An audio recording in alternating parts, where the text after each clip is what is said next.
About time for another Coach Life. Candela.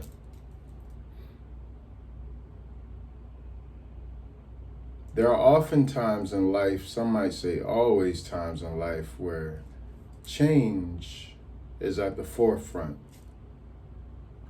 I had a youngin' on the vineyard about 4 years ago, Goaty Goat Goat. We would always build. He played ball. He was a good stand-up guy, basically. Just real solid, strong, athletic, academically sharp, and more important, a good person, good heart. He could be any with any group and you know be seen and be heard and listen. So one of the things that really caught him, because we would chop about a lot, goat life. But one of the things that really stuck was I gave him some advice one time. You have to murder the transitions, because he was excelling at many different levels, but the transitions, it was in basketball where it kind of came alive for him. In other words, basketball is broken up into two parts, essentially, offense and defense. You have one basket which you're trying to score on, and you have another basket which you're trying to defend. You don't want the other team to score on. And so a lot of times you can just get stuck in this polarity, black or white. People get stuck in it all the time, good, bad. But once you ascend a little bit, you see true mastery comes from murdering the transitions.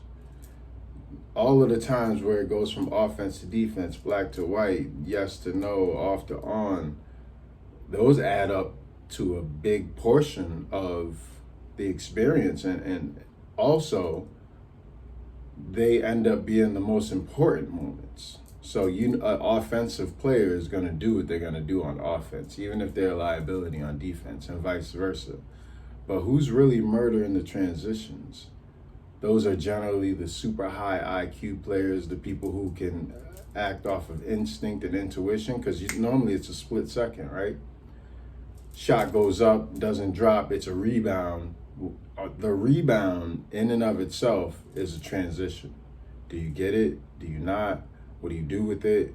How many people have reacted by the time you catch it and go? So if you can catch it and go before people have reacted, that's generally a bucket, if you have a little bit of speed. So the murder in the transitions part really stuck for Goaty Goat Goat. And it stuck for me too, obviously, because, I say a whole bunch of, I don't even know what's landing. But when I saw it light something up for him, I said, oh, that's lighting something up for me. Thank you. And so that's what I offer you today, with a bunch of light and love as well. Best day ever vibes. We're going to have the best day ever for sure. For sure. It's the best day ever. I mean, we above ground, we breathing, we got all our, you know what I'm saying? Like, there's a lot of people, millions of people did not. So, what was I saying? Murder in the transitions, basketball, but then, so the transitions, literally the seasons are changing. We're entering the summer, the trees are flowering, the flowers are blossoming, the birds and the bees are going Hammerstein. People are getting ready for the beach and hot girl summer. And seniors are graduating and juniors are becoming seniors. Sophomores are becoming juniors. Freshmen becoming sophomores. Middle school is going to high school. Parents have to deal with their kids again.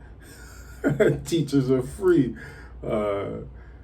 Cities are changing, right? There's majority of American cities have a strong component, which is, so tourism ends up being about a large percent, a surprisingly large percent of a lot of cities. It's like 10% of their economic impact. But also colleges and universities are a large portion of that as well. So if you've never been in New York City in the summer, you will see, especially around the NYU area, the Columbia area, which is a large part of the city, it's got an eerie kind of ghost town vibe to it. It also allows the city to reawaken. I can't believe this is 5 minutes in. The point is, murder the transitions. As Nana said, change is the closest you come to being alive. So in all of that transition space where most people just kind of shut down and just wait for the easily recognizable, you can move in there. You can operate in the curves. That's a whole level of mastery if you can recognize it. You're welcome. I want 10% of your future earnings in perpetuity. Nah, have a great day. Don't take nothing too personal. Do your best. Make sure you rest, hydrate. That's it. Coach life. Ciao.